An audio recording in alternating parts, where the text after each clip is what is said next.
R S S Hindu ರಾಷ್ಟ್ರ ಮಾಡಲಿಕ್ಕೆ ಹೊರಟಿದೆ. ಆರ್ ಎಸ್ ಎಸ್ಸು ಭಾರತದ ಬಹುತ್ವಕ್ಕೆ ಧಕ್ಕೆ ತರುತ್ತೆ. ಇದು ಹಿಂದೂ ಮುಸ್ಲಿಮರನ್ನು ಒಟ್ಟಾಗಿ ಇಡಲ್ಲ. ಫ್ಯಾಸಿಸ್ಟ್ ಧೋರಣೆ ಆರ್ ಎಸ್ ಎಸ್. ಈ ದೇಶ ನಮ್ಮದು, ಈ ಸಮಾಜ ನಮ್ಮದು, ಸಮಾಜದ ಸೇವೆ ಮಾಡೋದು ನಮ್ಮ ಕೆಲಸ. ವಿಶ್ವಮಾನವ ಧರ್ಮವನ್ನು ಕುವೆಂಪು ಅವರು ಹೇಳಿದರು. ಸಂಘ ಇದನ್ನು ಬಿಟ್ಟು ಇನ್ನೇನೋ ಮಾಡ್ಲಿಕ್ಕೆ ಹೊರಟಿದೆ. ಸುಳ್ಳು ಹೇಳಿದ್ರೆ ಏನೋ ಲೇಖನ ಬರೆದ್ಬಿಟ್ರೆ ಜನ ನಂಬ್ತಾರೆ ಅನ್ನೋ ಸ್ಥಿತಿ ಇಲ್ಲ ಇವತ್ತು. ಸಮಾಜವನ್ನು ಒಡೆದು ತಮ್ಮ ಬೇಳೆ ಬೇಯಿಸ್ಕೊಳ್ಳೋದಿದೆಯಲ್ಲ, ಅದು ನಡೆಯೋದಿಲ್ಲ. ದೇಶ ವಿರೋಧಿಗಳ ಬಗ್ಗೆ ಹೇಳಿಕೆ ಕೊಡಲ್ಲ, ಲೇಖನ ಬರೆಯಲ್ಲ. ಪಾಕಿಸ್ತಾನ್ ಜಿಂದಾಬಾದ್ ಅಂತ ಹೇಳಿದವ್ರ ಬಗ್ಗೆ ಲೇಖನ ಬರೆಯಲ್ಲ. ಹಿಂದೂ ಧರ್ಮಕ್ಕೆ ಮನುಸ್ಮೃತಿನೇ ಆಧಾರ ಅಂತ ಯಾರು ಹೇಳಿದ್ದಾರೆ? ನಮ್ಮ ಅಸ್ತಿತ್ವ ಕಳ್ಕೊಳ್ತೀವಿ ಅನ್ನೋ ಹೆದರಿಕೆಯಿಂದ ಇದನ್ನೆಲ್ಲ ಮಾಡ್ತಾ ಇದ್ದಾರಾ? ಎಲ್ಲರಿಗೂ ನಮಸ್ಕಾರ. ಇತ್ತೀಚೆಗೆ ಪ್ರಜಾವಾಣಿ ಪತ್ರಿಕೆಯಲ್ಲಿ ಕಾಂಗ್ರೆಸ್ ನಾಯಕರಾದ ಶ್ರೀಯುತ ಬಿ ಕೆ ಹರಿಪ್ರಸಾದ್ ಅವರು ಆರ್ ಎಸ್ ಎಸ್ ಧೋರಣೆಯ ತೀಕ್ಷ್ಣ ವಿಶ್ಲೇಷಣೆ ಅಂತ ಒಂದು ಲೇಖನ ಬರೆದಿದ್ದಾರೆ. ಅದರಲ್ಲಿ ಆರ್ ಎಸ್ ಎಸ್ ಬಗ್ಗೆ ಅನೇಕ ಅವರ ಗ್ರಹಿಕೆಯ ಆಧಾರದ ಮೇಲೆ ಅನೇಕ ವಿಷಯಗಳನ್ನು ಅವರು ಹೇಳಿದ್ದಾರೆ. ಹಾಗಾಗಿ ಅದರಲ್ಲಿ ಹೇಳಿರೋದರಲ್ಲಿ ಸತ್ಯ ಎಷ್ಟು, ಸುಳ್ಳೆಷ್ಟು, ಅವರ ಗ್ರಹಿಕೆ ಎಷ್ಟು ಸರಿ ಇದೆ, ಎಷ್ಟು ತಪ್ಪಿದೆ, ಇದನ್ನು ಸ್ವಲ್ಪ ನಾವು ವಿಶ್ಲೇಷಣೆ ಮಾಡೋ ಪ್ರಯತ್ನ ಮಾಡೋಣ. ಅವ್ರು ಹೇಳ್ತಾರೆ, ಆರ್ ಎಸ್ ಎಸ್ ಅನ್ನೋದು ಇದು ರಾಷ್ಟ್ರೀಯತೆಗಿಂತ ಹಿಂದುತ್ವದ ಪ್ರತಿಪಾದಕ ಅಂಥೇಳಿ ಅವ್ರು ಹೇಳ್ತಾರೆ. ರಾಷ್ಟ್ರೀಯತೆ ಬೇರೆ, ಹಿಂದುತ್ವ ಬೇರೆ ಅಂತ. ಆದರೆ ಆರ್ ಎಸ್ ಎಸ್ ಹೇಳೋದು ಈ ರಾಷ್ಟ್ರೀಯತೆ ಬೇರೆ, ಹಿಂದುತ್ವ ಬೇರೆ ಅಲ್ಲ. ಭಾರತದ ರಾಷ್ಟ್ರೀಯತೆ ಅಂದ್ರೇನು ಅಂದರೆ ಈ ಕಾನೂನಿನ ಪ್ರಕಾರ ಸಿಟಿಸನ್ಶಿಪ್ ಅಂತ ಹೇಳಿ ಸಾಧಾರಣ ನಾವು ಹೇಳ್ತೀವಿ. ಅದು ನಾಗರಿಕತ್ವ, ಅಥವಾ ಯಾವುದೇ ದೇಶದ ಒಬ್ಬ ನಾಗರಿಕ, ಅವನು ಆ ದೇಶದಲ್ಲಿ ಹುಟ್ಟಿದ್ರೆ ಆ ದೇಶದ ನಾಗರಿಕ. ಆದರೆ ರಾಷ್ಟ್ರೀಯತೆ ಅನ್ನೋದು ಅದು ಸಿಟಿಸನ್ಶಿಪ್ಪಿಗೆ ಸಂಬಂಧಪಟ್ಟಿದ್ದಲ್ಲ, ಅದಕ್ಕಿಂತಲೂ ಮೀರಿರುವಂಥದ್ದು. ರಾಷ್ಟ್ರೀಯತೆ ಅಂದ್ರೇನು? ನಮ್ಮನ್ನೆಲ್ಲ ಒಂದುಗೂಡಿಸುವಂತಹ ಒಂದು ವಿಚಾರ ಏನು, ಅದು ರಾಷ್ಟ್ರೀಯತೆ ಯಾವುದೇ ದೇಶಕ್ಕೆ. ಭಾರತದ ರಾಷ್ಟ್ರೀಯತೆ ಅಂದ್ರೇನು? ನಮ್ಮನ್ನೆಲ್ಲ ಒಂದುಗೂಡಿಸಿರುವಂಥದ್ದು ಏನು? ಈಗ ನಮ್ಮಲ್ಲಿ ಇಡೀ ದೇಶದಲ್ಲಿ ಓಡಾಟ ಮಾಡಿದ್ರೆ ಬೇರೆ ಬೇರೆ ಆಹಾರ ಪದ್ಧತಿಗಳಿದೆ, ಬೇರೆ ಬೇರೆ ದೇವರನ್ನು ಪೂಜೆ ಮಾಡುವವರಿದ್ದಾರೆ, ಬೇರೆ ಬೇರೆ ವೇಷಭೂಷಣ ಧರಿಸುವವರಿದ್ದಾರೆ.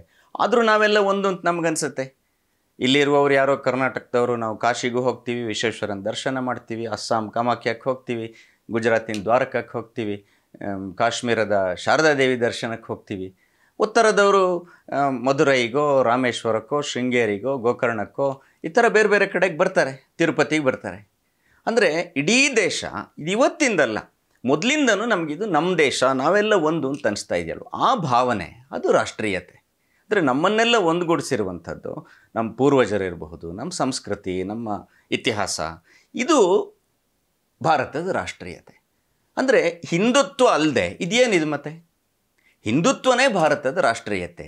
ಇದನ್ನು ಸಂಘ ಹೇಳ್ಕೊಂಡು, ಹಾಗಾಗಿ ಇದೇನೋ ಹಿಂದುತ್ವ ಅಂದರೆ ಏನೋ ಬೇರೆ ಇದೆ, ಇದೇನೋ ಮಾಡೋಕ್ಕೆ ಹೊರಟಿದ್ದೀವಿ. ಲೇಖನದಲ್ಲಿ ಹೇಳ್ತಾರೆ, ಆರ್ ಎಸ್ ಎಸ್ ಹಿಂದೂ ರಾಷ್ಟ್ರ ಮಾಡಲಿಕ್ಕೆ ಹೊರಟಿದೆ. ಹಿಂದೂ ರಾಷ್ಟ್ರ ಮಾಡಲಿಕ್ಕೆ ಏನಿಲ್ಲ, ಈಗ ಇರೋದೇ ಹಿಂದೂ ರಾಷ್ಟ್ರ. ಅಂದರೆ ಹೊಸ್ತಿನ್ನೇನೋ ಅಂದರೆ ಇದನ್ನೆಲ್ಲ ತೆಗೆದು ಇನ್ನೇನೋ ಮಾಡ್ತಾರೆ, ಹಾಗೇನಿಲ್ಲ. ಅಂದರೆ ಈಗ ಇರುವಂಥದ್ದೇ ಹಿಂದೂ ರಾಷ್ಟ್ರ. ಯಾಕೆಂದರೆ ಎಲ್ಲಿ ಹಿಂದೂ ಜನ ವಾಸಿಸ್ತಾ ಇದ್ದಾರೆ, ಹಿಂದೂ ಅಂತ ಕರೆಸಿಕೊಳ್ಳುವ ಸಂಸ್ಕೃತಿ, ಒಂದು ವಿಚಾರ ಇದೆ, ಒಂದು ಜೀವನ ಕ್ರಮ ಇದೆ, ಹಿಂದೂ ಧರ್ಮ ಇದೆ, ಆ ಪ್ರದೇಶನೇ ಹಿಂದೂ ರಾಷ್ಟ್ರ. ಎಲ್ಲ ಜನ ಸೇರಿದ್ರೇ ಹಿಂದೂ ರಾಷ್ಟ್ರ ಅಲ್ವಾ? ಸೊ ಹಾಗಾಗಿ ಹಿಂದೂ ರಾಷ್ಟ್ರ ಮಾಡೋದೇನಿಲ್ಲ, ಇದು ಇರೋದೇ ಹಿಂದೂ ರಾಷ್ಟ್ರ, ಈಗಿರೋದೇ ಹಿಂದೂ ರಾಷ್ಟ್ರ ಅಂತ ಸಂಘ ಹೇಳುವಂಥದ್ದು. ಇನ್ನು ಹೇಳಿದ್ರು, ವಿಶ್ವಮಾನವ ಧರ್ಮವನ್ನು ಕುವೆಂಪು ಅವರು ಹೇಳಿದರು. ಸಂಘ ಇದನ್ನು ಬಿಟ್ಟು ಇನ್ನೇನೋ ಮಾಡಲಿಕ್ಕೆ ಹೊರಟಿದೆ. ವಿಶ್ವಮಾನವ ಧರ್ಮ ಅಂದ್ರೇನು? ಹಿಂದೂ ಧರ್ಮನೇ ವಿಶ್ವಮಾನವ ಧರ್ಮ ಅಲ್ವಾ? ಹಿಂದೂ ಧರ್ಮ ಏನು ಹೇಳುತ್ತೆ? ಸರ್ವೇ ಭವಂತು ಸುಖಿನಃ ಅಂದರೆ ತುಂಬ ಸರಳವಾಗಿ 4-6 ವಾಕ್ಯ ಹೇಳೋದಾದರೆ, ಎಲ್ಲರೂ ಸುಖಿಗಳಾಗಲಿ, ಯಾರೂ ದುಃಖಿಗಳಾಗದೇ ಇರಲಿ ಅಂತ ಹೇಳುತ್ತೆ. ಸಹನಾವವತೋ ಸಹನೋ ಭುನಕ್ತು ಅಂತ ವೇದ ಮಂತ್ರ ಇದೆ. ಏನು? ನಾವೆಲ್ಲರೂ ಒಟ್ಟಿಗೆ ಊಟ ಮಾಡೋಣ, ಒಟ್ಟಿಗೆ ಕಲಿಯೋಣ, ಮಾ ವಿದ್ವಿಷಾವಹೈ, ಯಾರನ್ನು ಪರಸ್ಪರ ದ್ವೇಷ ಮಾಡದೇ ಇರೋಣ. ಇದು ಒಟ್ಟಿಗೆ ಇರೋದು, ಇದು ಹಿಂದುತ್ವ ಹೇಳೋದಲ್ವ? ವಿಶ್ವಮಾನವ ಧರ್ಮ ಅಂದರೆ ಇದೆ ಅಲ್ವಾ? ವಸುದೈವ ಕುಟುಂಬಕಂ, ಅವನು ಯಾರು ಇವನು ಯಾರು ಅಂತ ಹೇಳೋದು ಅದೆಲ್ಲ ಸಂಕುಚಿತ ಮನಸ್ಸಿನವರು. ಉದಾರ ಮನಸ್ಸಿನವ್ರು ಏನು ಹೇಳ್ತಾರೆ? ಉದಾರ ಚರಿತಾನ ಅಂತೂ ವಸುದೈವ ಕುಟುಂಬಕಂ, ಇಡೀ ಭೂಮಿನೇ ಒಂದು ಕುಟುಂಬ. ಇದು ಹಿಂದೂ ಧರ್ಮ ಹೇಳಿರೋದಲ್ವ? ಇದೇ ಅಲ್ವಾ ವಿಶ್ವಮಾನವ ಧರ್ಮ? ಇನ್ನೂ ಮುಂದೆ ಹೋಗಿ ಕೃಣ್ವಂತೋ ವಿಶ್ವಮಾರ್ಯಂ ಅಂತ ಹೇಳ್ತಾರೆ ನಮ್ಮಲ್ಲಿ. ಅಂದರೆ ಇಡೀ ಪ್ರಪಂಚನ ಆರ್ಯಂ ಅಂದರೆ ಒಳ್ಳೆಯದು ಅಂತ, ಅದೊಂದು ರೇಸ್ ಅಲ್ಲ ಆರ್ಯ ಅನ್ನೋದು. ಆರ್ಯ ಅಂದರೆ ಒಳ್ಳೆಯ ಸುಸಂಸ್ಕೃತ ಜನ ಅಂತ ಅರ್ಥ. ಸೊ ಎಲ್ಲರನ್ನೂ ಸುಸಂಸ್ಕೃತರಾಗಿ ಮಾಡೋಣ. ಅಷ್ಟೇ ಅಲ್ಲ, ನಾವು ಮಾತ್ರ ನಮ್ಮ ವಿಚಾರ ಬೇರೆ ಕಡೆ ಹೇಳೋದಲ್ಲ.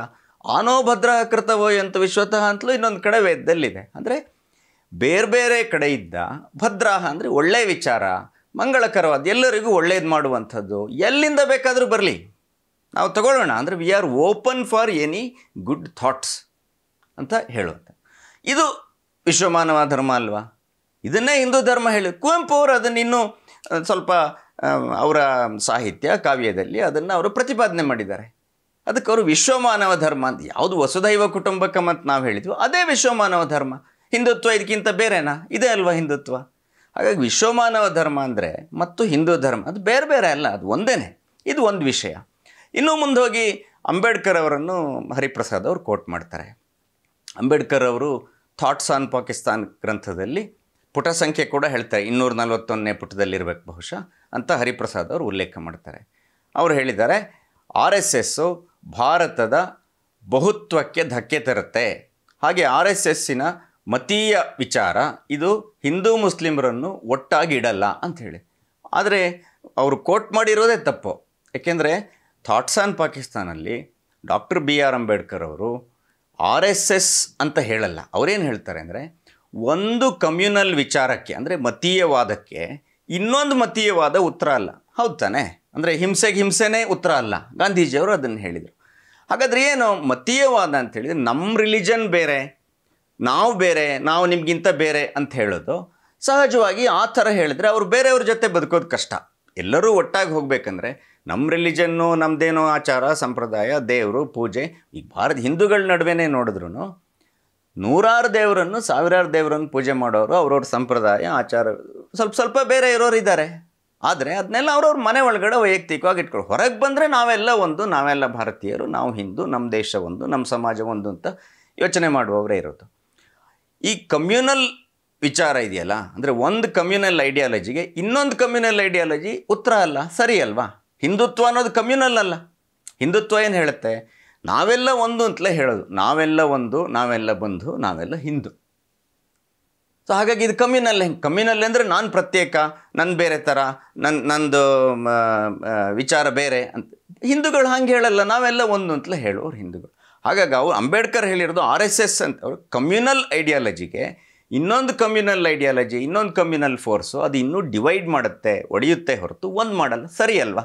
ಇವತ್ತಿಗೆ ಭಾರತದಲ್ಲೂ ಅನೇಕ ಸಲ ನಮ್ಗನ್ಸುತ್ತೆ ನಮ್ಮ ಸಮಾಜ ಪೋಲರೈಸ್ ಆಗ್ತಾ ಇದೆ. ಅಂದರೆ ಎರಡು ಧ್ರುವ, ನೀನು ಬೇರೆ ನಾನು ಬೇರೆ ಅಂತ, ಎರಡು ಪಾರ್ಟಿ, ಎರಡು ಬಣ, ಅಂದರೆ ಎರಡು ವಿಚಾರ, ಬೇರೆ ಬೇರೆ ಸಮಾಜ ಒಡಿತಾ ಇದೆ.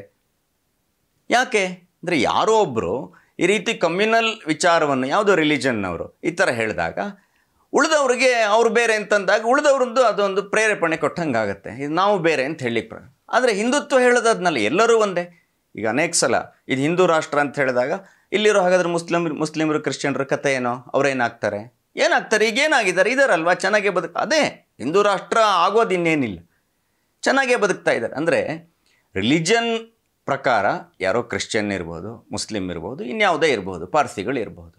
ಆದರೆ ಸಂಸ್ಕೃತಿಯ ದೃಷ್ಟಿಯಿಂದ ನೋಡಿದಾಗ ನಾವೆಲ್ಲ ಹಿಂದೂಗಳು. ಯಾಕೆಂದರೆ ನಮ್ಮ ಪೂರ್ವಜರೆಲ್ಲ ಒಬ್ಬರೇನೆ. ಇಲ್ಲಿರುವಂಥ ಕ್ರಿಶ್ಚಿಯನ್ರು ಮುಸ್ಲಿಮರು ಏನೋ ಹೊರಗಡೆಯಿಂದ ಬಂದವರಲ್ಲ. ನಾವೆಲ್ಲ ಒಂದು 10 ತಲೆನೋ 20 ತಲೆಮಾರೋ ಹಿಂದೆ ಹೋದರೆ ಎಲ್ಲ ಸಂಬಂಧಿಕರೇ ಇರ್ತೀವಿ. ಇಲ್ಲೇ ಹುಟ್ಟಿದವರು, ಇಲ್ಲೇ ಬೆಳೆದವರು, ಅವ್ರು ಬೇರೆಯವ್ರು ಹೆಂಗಾಗ್ತಾರೆ? ಅವ್ರ ರಿಲಿಜನ್ ಇವತ್ತು ಬೇರೆ ಇರ್ಬೋದು, ಅವ್ರ ಬೇರೆ ದೇವರನ್ನು ಪೂಜೆ ಮಾಡ್ತಾ ಇರ್ಬೋದು, ಯಾರೋ ಮಸೀದಿಗೆ ಹೋಗ್ಬೋದು, ಯಾರೋ ಚರ್ಚ್ಗೆ ಹೋಗ್ಬೋದು, ಯಾರೋ ದೇವಸ್ಥಾನಕ್ಕೆ ಹೋಗ್ಬೋದು. ಆದರೆ ಸಂಸ್ಕೃತಿಯ ದೃಷ್ಟಿಯಿಂದ ನೋಡಿದಾಗ ಸಾಂಸ್ಕೃತಿಕವಾಗಿ ನಾವೆಲ್ಲ ಹಿಂದೂಗಳು. ಇದನ್ನೇ ಸಂಘ ಹೇಳೋದು ಸಾಂಸ್ಕೃತಿಕ ರಾಷ್ಟ್ರೀಯತೆ, ಅದು ಹಿಂದುತ್ವ. ಭಾರತದ ಸಾಂಸ್ಕೃತಿಕ ರಾಷ್ಟ್ರೀಯತೆ ಏನು ಅಂತ ಕೇಳಿದರೆ ಅದು ಹಿಂದುತ್ವ. ಅಂದರೆ ಇದು ಎಲ್ಲರನ್ನೂ ಒಳಗೊಳ್ಳುವ, ಅಂದರೆ ಯಾರನ್ನೂ ಎಕ್ಸ್ಕ್ಲೂಡ್ ಮಾಡುವ ವಿಚಾರ ಅಲ್ಲ, ಯಾರನ್ನೂ ಹೊರಗಿಡುವಂತಹ ವಿಚಾರ ಅಲ್ಲ, ಎಲ್ಲರನ್ನೂ ಒಳಗೊಳ್ಳುವ ವಿಚಾರ ಇದೆಯಲ್ಲ ಅದು ಹಿಂದುತ್ವ. ಸಂಘ ಹೇಳೋದು ಅದೇ. ಸಂಘದ್ದಿನ್ನೇನೋ ಬೇರೆ ಐಡಿಯಾಲಜಿ ಇಲ್ಲ. ಸಂಘದ ಐಡಿಯಾಲಜಿ ಅಂದರೆ ಹಿಂದೂ ಧರ್ಮದ ವಿಚಾರ, ಹಿಂದೂ ಫಿಲಾಸಫಿ ಏನಿದೆ ಅದೇ ಸಂಘದ ಫಿಲಾಸಫಿ.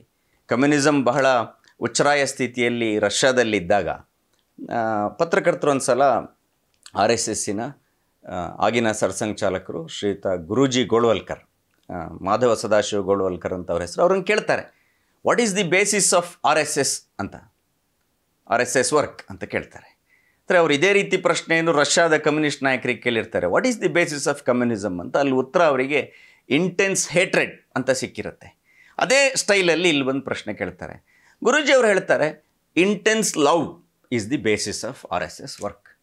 ಅಂದರೆ ಇದೇ RSS ಕೆಲಸದ ತಳಹದಿ ಏನಪ್ಪ ಅಂದರೆ ಶುದ್ಧ ಸಾತ್ವಿಕ ಪ್ರೇಮ.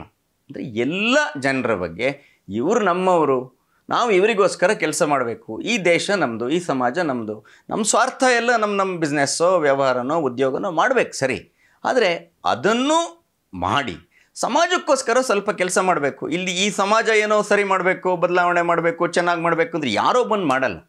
ನಮ್ಮ ಸಮಾಜ, ನಮ್ಮ ದೇಶ ನಾವೇ ಮಾಡಬೇಕು. ಇದನ್ನೇ RSS ಹೇಳೋದು. ಆದ್ದರಿಂದ ಇಡೀ ದೇಶದ ಬಗ್ಗೆ, ಇಡೀ ಸಮಾಜದ ಬಗ್ಗೆ, ಇಡೀ ವಿಶ್ವದ ಬಗ್ಗೆ ಒಂದು ಪ್ರೇಮ ಇದೆಯಲ್ಲ, ಇದು RSS ಕೆಲಸದ ತಳಹದಿ. ಹಾಗಾಗಿ RSS ಯಾರನ್ನು ದ್ವೇಷ ಮಾಡಲ್ಲ. ಇದು ಒಂದು ಪ್ರೇಮದ ಆಧಾರದ ಮೇಲೆ, ಸ್ನೇಹದ ಆಧಾರದ ಮೇಲೆ, ಬಂಧುತ್ವದ ಆಧಾರದ ಮೇಲೆ ಕಟ್ಟಿರುವಂತಹ ಸಂಘಟನೆ. ಹಾಗಾಗಿನೇ, ಯಾಕೆಂದರೆ ಯಾವುದೇ ಒಂದು ದ್ವೇಷವನ್ನು ಆಧಾರವಾಗಿ ಇಟ್ಕೊಂಡಂಥ ಸಂಘಟನೆ ದೀರ್ಘಕಾಲ ಬದುಕಲಿಕ್ಕಾಗಲ್ಲ. ಇವತ್ತು ಕಮ್ಯುನಿಸಮ್ ಸ್ಥಿತಿ ಏನಾಗಿದೆ ಅಂತ ನಾವು ನೋಡಿದ್ದೀವಿ. ಈ ಥರ ಬೇರೆ ಬೇರೆ ಹೇಟ್ರೆಡ್, ದ್ವೇಷ ಇರುವಂತಹ ಬೇರೆ ಬೇರೆ ಐಡಿಯಾಲಜಿಗಳು ಇವತ್ತೇನಾಗಿದೆ ಅಂತ ನಮಗೆ ಗೊತ್ತಿದೆ. ಯಾಕೆ RSS ಮಾತ್ರ ಬೆಳೀತಾ ಇದೆ? ಯಾಕೆಂದರೆ ಇದು ಹಿಂದೂ ಫಿಲಾಸಫಿ, ಹಿಂದೂ ಧರ್ಮವನ್ನು ಆಧಾರವಾಗಿಟ್ಕೊಂಡು ವಿಶ್ವಬಂಧುತ್ವದ ಕಲ್ಪನೆಯನ್ನು ಇಟ್ಕೊಂಡು ಮುಂದುವರಿತಾ ಇದೆ. ಹಾಗಾಗಿ ವರ್ಷದಿಂದ ವರ್ಷಕ್ಕೆ ನೀವು ನೋಡಿದ್ರೆ RSSನ ಶಾಖೆಗಳು ಜಾಸ್ತಿ ಆಗ್ತಾನೆ ಇದೆ. ಇವತ್ತು ಸುಮಾರು 80,000ಕ್ಕೂ ಹೆಚ್ಚು ಶಾಖೆಗಳು ಇಡೀ ದೇಶದಲ್ಲಿದೆ. ಈಗ ಮೊನ್ನೆ ಅಷ್ಟೇ ಪಥಸಂಚಲನ ಇಡೀ ದೇಶದಲ್ಲಾಯಿತು. ಬೆಂಗಳೂರಿಂದ ಒಂದೇ ಉದಾಹರಣೆ ತೊಗೊಂಡ್ರೆ ಸುಮಾರು 32,000ಕ್ಕೂ ಹೆಚ್ಚು ಜನ ಸ್ವಯಂ ಸೇವಕರು ಪಥಸಂಚಲನದಲ್ಲಿ ಭಾಗವಹಿಸಿದ್ದಾರೆ. ಅಂದರೆ ಸಮಾಜ ಅಷ್ಟು ದೊಡ್ಡ ಸಂಖ್ಯೆಯಲ್ಲಿ ಸಂಘಕ್ಕೆ ಬೆಂಬಲ ಕೊಡ್ತಾ ಇದೆ. ಆದ್ದರಿಂದ ಸಂಘ ಬೆಳೀತಾ ಇದೆ. ಇನ್ನೊಂದು ವಿಷಯ ಹೇಳಿದ್ರು, ಫ್ಯಾಸಿಸ್ಟ್ ಧೋರಣೆ RSSದು. ಫ್ಯಾಸಿಸ್ಟ್ ಧೋರಣೆ ಅಂತ ಹೇಳಬೇಕಾದ್ರೂ ಸ್ವಲ್ಪ ಯೋಚನೆ ಮಾಡ್ಕೋಬೇಕಾಯ್ತು. ಯಾಕೆಂದರೆ 1975ರಲ್ಲಿ ಫ್ಯಾಸಿಸಮ್, ಸರ್ವಾಧಿಕಾರಿ ಧೋರಣೆ ತೋರಿಸಿದವ್ರು ಯಾರೋ? ಆಗಿನ ಕಾಂಗ್ರೆಸ್ ಪ್ರಧಾನಮಂತ್ರಿ ಶ್ರೀಮತಿ ಇಂದಿರಾ ಗಾಂಧಿ ಅವರು. ತುರ್ತು ಪರಿಸ್ಥಿತಿ ಅಂತಂದರು. ಯಾವ ಸಂವಿಧಾನ ಇರಲಿಲ್ಲ, ಯಾವ ಪ್ರಜಾಪ್ರಭುತ್ವ ಇರಲಿಲ್ಲ, ಯಾರಿಗೂ ಧ್ವನಿ ಇರಲಿಲ್ಲ. ನ್ಯೂಸ್ ಪೇಪರ್ ಪತ್ರಿಕೆಗಳನ್ನು ದಮನ ಮಾಡಿದರು. ಇವರನ್ನು ವಿರೋಧಿಸುವಂತಹ ಯಾವುದೇ ರಾಜಕೀಯ ಸಾಮಾಜಿಕ ಕಾರ್ಯಕರ್ತರನ್ನು ಮೊದಲು ಜೈಲೊಳಗಡೆ ಹಾಕಿದರು. RSS ಭೂಗತ ಸಂಘಟನೆ ಅಂತ ಹೇಳ್ತಾರೆ ಹರಿಪ್ರಸಾದ್ ಅವರು. RSS ಭೂಗತ ಸಂಘಟನೆ ಆಗಿದ್ದು 1975ರಲ್ಲಿ. ಅನೇಕರು ಜೈಲಿಗೆ ಹೋದರು, ಸತ್ಯಾಗ್ರಹ ಮಾಡಿದ್ರು, ಹೋರಾಟ ಮಾಡಿದ್ರು. ಅನೇಕರು ಈ ತುರ್ತು ಪರಿಸ್ಥಿತಿ, ಯಾಕೆಂದರೆ ಇದು ನಮ್ಮ ಪ್ರಜಾಪ್ರಭುತ್ವ ವ್ಯವಸ್ಥೆಗೆ ಇದ್ದಂತಹ ಬಹಳ ದೊಡ್ಡ ಕಂಟಕ. ಆ ಕಾಲದಲ್ಲಿ ನಮ್ಮ ಸಂವಿಧಾನದ ಮೇಲೆ ಆದಂತಹ ಒಂದು ದಮನಕಾರಿ ಪ್ರವೃತ್ತಿ, ಅದನ್ನು ಸರಿ ಮಾಡಬೇಕಲ್ಲ, ಹೋರಾಡಬೇಕಲ್ಲ. ಇಡೀ ಸಮಾಜಕ್ಕೆ ಶಕ್ತಿ ಕೊಟ್ಟು ಭೂಗತರಾಗಿದ್ದು ಆವಾಗ. ಯಾರು ಭೂಗತರಾಗ್ಲಿಕ್ಕೆ ಕಾರಣ? ಕಾಂಗ್ರೆಸ್ ಕಾರಣ, ನಿಮ್ಮ ಪ್ರಧಾನಮಂತ್ರಿಗಳ ಕಾರಣ, ನಿಮ್ಮ ವಿಚಾರ ಕಾರಣ. RSS ಆಗ ಭೂಗತರಾಗಿ ತುರ್ತು ಪರಿಸ್ಥಿತಿಯ ವಿರುದ್ಧ ಹೋರಾಟ ಮಾಡ್ತು. ಕಹಳೆ ಎನ್ನುವಂಥ ಕೈ ಬರಹದ ಪತ್ರಿಕೆ ನಮ್ಮ ಕರ್ನಾಟಕದಲ್ಲೂ ಬರ್ತಾಯಿತ್ತು. ರಾತ್ರೋರಾತ್ರಿ ಇಂದಿರಾ ಗಾಂಧಿಯವರು ಮಾಡುವಂತಹ ದಮನಕಾರಿ ಸರ್ವಾಧಿಕಾರಿ ನೀತಿಯ ಪ್ರಕಾರ ಯಾರು ವಿರೋಧಿಗಳನ್ನು ಹೇಗೆ ಹಣಿತಾ ಇದ್ದರು, ಅವ್ರಿಗೆ ಹಿಂಸೆ ಕೊಡ್ತಾ ಇದ್ದರು, ಪೊಲೀಸರು ಅರೆಸ್ಟ್ ಮಾಡ್ತಾ ಇದ್ದರು, ಎಲ್ಲೆಲ್ಲಿ ನಿರ್ಬಂಧ ಹಾಕಿದರು, ಈ ವಿಚಾರಗಳಲ್ಲಿ ಬರ್ತಾ ಇತ್ತು. ಜನರಿಗೆ ವಿಷಯ ಗೊತ್ತಾಗ್ತಾ ಇತ್ತು. ಆದ್ದರಿಂದ ಜನ ಸ್ವಯಂ ಪ್ರೇರಿತರಾಗಿ ಇದನ್ನೆಲ್ಲ ನಾವು ಸರಿ ಮಾಡಬೇಕು ಅಂತ ಹೋರಾಟಕ್ಕೆ ಧುಮುಕಿದರು. ಸುಮಾರು ಹತ್ತಿರ 1 ಲಕ್ಷದಷ್ಟು RSS ಕಾರ್ಯಕರ್ತರು ಆವಾಗ ಇಂದಿರಾ ಗಾಂಧಿಯವರ ಸರ್ಕಾರ ಬಂಧನ ಮಾಡಿತ್ತು, ಜೈಲಿಗೆ ಹಾಕಿತ್ತು, ಅನೇಕರಿಗೆ ಚಿತ್ರಹಿಂಸೆ ಕೊಟ್ಟರು. ಆಗ RSS ಭೂಗತ ಆಗಬೇಕಾಗಿತ್ತು. ಯಾಕೆಂದರೆ ಕಾಂಗ್ರೆಸ್ ಸರ್ಕಾರದ ನೀತಿಯ ಕಾರಣದಿಂದ. ಇಲ್ಲದಿದ್ದರೆ RSS ಇವತ್ತು ಏನು ಭೂಗತ, ಏನು ನಮ್ಮ ಶಾಖೆ ನಡೆಯುತ್ತೆ, ಎಲ್ಲಿ ನಡೆಯುತ್ತೆ? ಎಲ್ಲ ಕಡೆ ಮೈದಾನದಲ್ಲಿ ನಡೆಯುತ್ತೆ, ಓಪನ್. ಯಾರೋ ಶಾಖೆಗೆ ಬಂದರೆ ನೀನು ಯಾಕೆ ಬಂದಿ ಅಂತ ಯಾರನ್ನೂ ಕೇಳಲ್ಲ. ಎಷ್ಟೋ ಕ್ರಿಶ್ಚಿಯನ್ರು ಮುಸ್ಲಿಮರು ಕೂಡ RSS ಶಾಖೆಗೆ ಬರ್ತಾರೆ, ಸ್ವಯಂ ಸೇವಕರಿದ್ದಾರೆ, ನಮ್ಮ ಜೊತೆ ಕೆಲಸ ಮಾಡೋರಿದ್ದಾರೆ. ಒಂದು ಮೈದಾನದಲ್ಲಿ ನಡೆಯುವಂತಹ ಶಾಖೆ, ಅದು ಒಂದು ಸಂಘಟನೆ, ಅದು ಹೆಂಗೆ ಭೂಗತ ಆಗುತ್ತೆ? ಮತ್ತು RSS ವಿಚಾರ ಎಲ್ಲರಿಗೂ ಗೊತ್ತಿದೆ. ಯಾರು ಬಂದು ಮಾತಾಡಿದ್ರು ನಮ್ಮ ವಿಚಾರ ಏನು ಅಂತ ಹೇಳ್ತಾನೆ ಇರ್ತಾರೆ. ಅನೇಕ ಭಾಷಣ ಬರಹಗಳಲ್ಲಿ ಅದು ಬರ್ತಾನೆ ಇರುತ್ತೆ. ಅಂದರೆ ಆರೋಪ ಮಾಡಬೇಕಾದ್ರೂ ಒಂದು ಸಲ ಯಾರು ಸರ್ವಾಧಿಕಾರಿ ಯಾರು, ಫ್ಯಾಸಿಸ್ಟ್ ಯಾರು ಅಂತ ಒಂದು ಸಲ ಯೋಚನೆ ಮಾಡಬೇಕಲ್ಲ. ಇನ್ನೊಂದು ವಿಷಯ ಹೇಳ್ತಾರೆ, ಗಾಂಧಿ ಹತ್ಯೆ ಸಂದರ್ಭದಲ್ಲಿ ನಿಷೇಧಕ್ಕೊಳಗಾಗಿತ್ತು RSS. ಅವಾಗ ಮಾತ್ರ ಅಲ್ಲ, ಇನ್ನೂ 2 ಸಲ ತುರ್ತು ಪರಿಸ್ಥಿತಿ ಸಂದರ್ಭದಲ್ಲೂ ನಿಷೇಧ ಮಾಡಿದರು. ರಾಮ ಜನ್ಮಭೂಮಿ ಹೋರಾಟದ ಸಂದರ್ಭದಲ್ಲೂ 1 ಸಲ ನಿಷೇಧ ಮಾಡಿದ್ರು, 3 ಸಲ ನಿಷೇಧ ಮಾಡಿದ್ದಾರೆ. ಆದರೆ 3 ಸಲ ವಾಪಸ್ ತೆಗಿಬೇಕಾಯ್ತಲ್ಲ ನಿಷೇಧ. ಯಾಕೆ ತೆಗೆದ್ರು? ಇಟ್ಕೋಬೋದಾಗಿತ್ತಲ್ಲ. ಈಗ RSS ಗಾಂಧಿ ಕೊಂದಿದ್ದು ಹೌದು ಅಂತಾದರೆ ನಿಷೇಧ ಹಾಗೆ ಮುಂದುವರಿಸಬೇಕಾಗಿತ್ತಲ್ಲ. ಯಾಕೆಂದರೆ ಕೋರ್ಟಲ್ಲಿ ವಿಚಾರಣೆ ಆಯಿತು, ಗಾಂಧಿಯವರ ಹತ್ಯೆಯಲ್ಲಿ RSS ಪಾತ್ರ ಇಲ್ಲ ಅಂತ ಪ್ರೂವ್ ಆಯಿತು. ಆದ್ದರಿಂದ ನಿಷೇಧ ವಾಪಸ್ ತಗೋಬೇಕಾಯ್ತು ಅಲ್ವಾ? ಆಮೇಲೆ ತುರ್ತು ಪರಿಸ್ಥಿತಿ ಸಂದರ್ಭದಲ್ಲಿ ತುರ್ತು ಪರಿಸ್ಥಿತಿ ಅನಿವಾರ್ಯವಾಗಿ ಜನ ಅಷ್ಟು ಹೋರಾಟ ಮಾಡಿದ್ರೆ ತುರ್ತು ಪರಿಸ್ಥಿತಿ ತೆಗಿಬೇಕಾಯಿತು. ಆವಾಗ ಸಂಘದ ಮೇಲೆ ನಿಷೇಧ ಹೋಯಿತು. ಅಂದರೆ ನಿಷೇಧಕ್ಕೊಳಗಾಗಿತ್ತಂದ್ರೆ ಅದ್ರ ತಾತ್ಕಾಲಿಕವಾಗಿ ಹೌದು, ಆದರೆ ಕೋರ್ಟಲ್ಲಿ ಪ್ರೂವ್ ಆಗಿದ್ದರಿಂದ ತಾನೇ ನಿಷೇಧ ತೆಗಿಬೇಕಾಗಿದ್ದು. ಅದನ್ನು ಹೇಳಲ್ಲ, ನೀವು ನಿಷೇಧಕ್ಕೊಳಗಾಗಿತ್ತು ಅಂತ ಮಾತ್ರ ಹೇಳ್ತೀರಾ. RSSಲ್ಲಿ ವರ್ಗಭೇದ ಇದೆ, ಜಾತಿ ಭೇದ ಇದೆ ಅಂತ ಹೇಳ್ತೀರಾ. RSSಯಿಂದ ಪ್ರೇರಣೆ ಪಡೆದಂತಹ ಸ್ವಯಂ ಸೇವಕರು ಅವ್ರ ಮನೆಗಳಲ್ಲೂ ಕೂಡ, ಅಂದರೆ ಅವ್ರ ಜಾತಿಯಲ್ಲಿ ಅವರ ಬೇರೆಯವರೆಲ್ಲ ಈ ಥರ ಜಾತಿ ಭೇದ, ಮೇಲೆ ಕೆಳಗೆ, ನೀನು ಒಳಗೆ ಬರಬೇಡ, ನೀನು ಹೊರಗೆ ಹೋಗಬೇಡ, ಅವ್ರ ಮನೆಗೆ ಹೋಗಬೇಡ, ಇವ್ರ ಮನೇಲಿ ಕಾಫಿ ಕುಡಿಬೇಡ ಅಂತ ಹೇಳಿದ್ರು RSS ಸ್ವಯಂ ಸೇವಕರು ಕಾರ್ಯಕರ್ತರ ಮನೆಯಲ್ಲಿ ಯಾವ ಈ ಥರ ಜಾತಿ ಭೇದ ಇಲ್ಲ. RSS ಶಾಖೆಯಲ್ಲಂತೂ ಇಲ್ಲ. ಯಾಕೆಂದರೆ ಎಷ್ಟೊಂದು ಸಲ ಮಹಾತ್ಮ ಗಾಂಧಿಯವರು ಶಿಬಿರಕ್ಕೆ ಬಂದಾಗಲೇ, ಸಂಘದ ಶಿಬಿರಕ್ಕೆ ಒಂದು ಸಲ ವಾರ್ಧಾದಲ್ಲಿ ಬಂದಾಗ ಇದನ್ನು ಗಮನಿಸಿ ಬಹಳ ಖುಷಿಯಾಗುತ್ತೆ.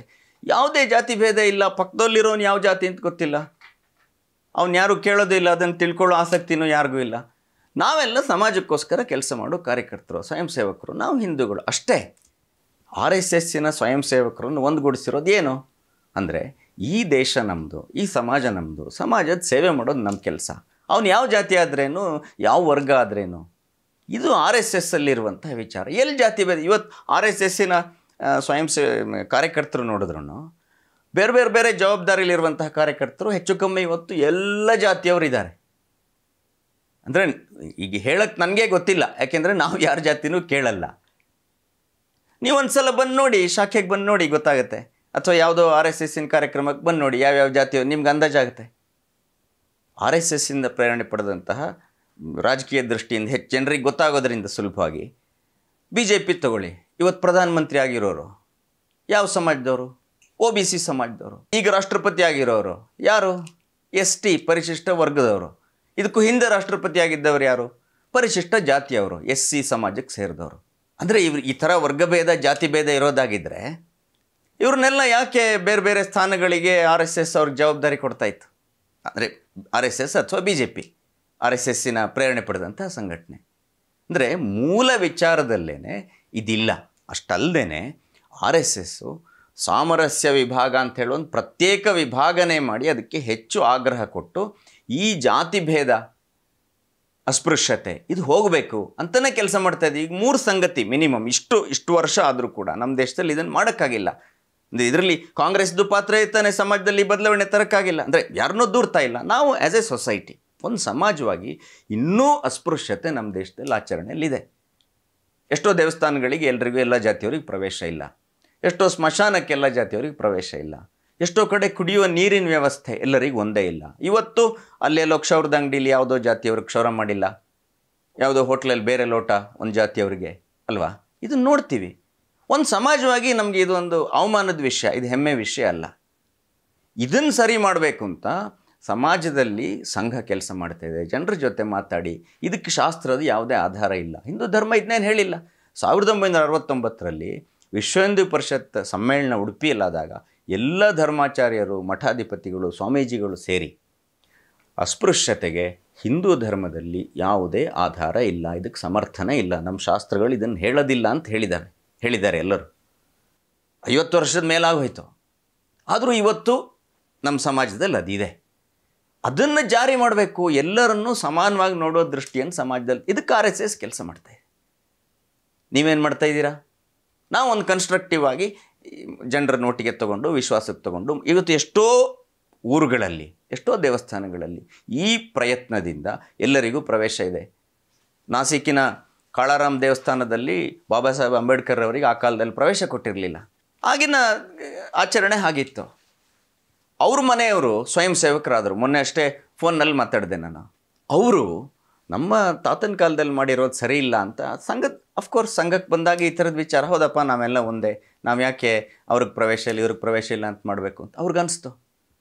ಅವರು ಆ ಕಾಲದಲ್ಲಿ ಆದ ತಪ್ಪನ್ನು ನಾವು ಸರಿಪಡಿಸ್ತೀವಿ ಅಂಥೇಳಿ ನಾಸಿಕ್ಕಿನ ಕಾಳಾರಾಮ್ ದೇವಸ್ಥಾನಕ್ಕೆ ಅವರೇ ಸ್ವತಃ ಎಲ್ಲರನ್ನೂ ಸ್ವಾಗತ ಮಾಡಿ, ಯಾರು ಇವತ್ತಿನ ತಲೆಮಾರಿನ ಪೂಜಾರಿಗಳಲ್ಲಿದ್ದಾರೆ, ಸಂಘದ ಕಾರ್ಯಕರ್ತರು, ಮೊನ್ನೆ ಫೋನ್ ನಮ್ಮ ಮನೇಲಿ ಎಲ್ಲರೂ ಸ್ವಯಂ ಸೇವಕರು ಅಂತ ಹೇಳಿದರು. ಅವರು ಎಲ್ಲರಿಗೂ ಪ್ರವೇಶ ಕೊಟ್ಟರು. ಕಾಂಗ್ರೆಸ್ನವ್ರು ಮಾಡಿದ್ದೀರಾ ಇದನ್ನು?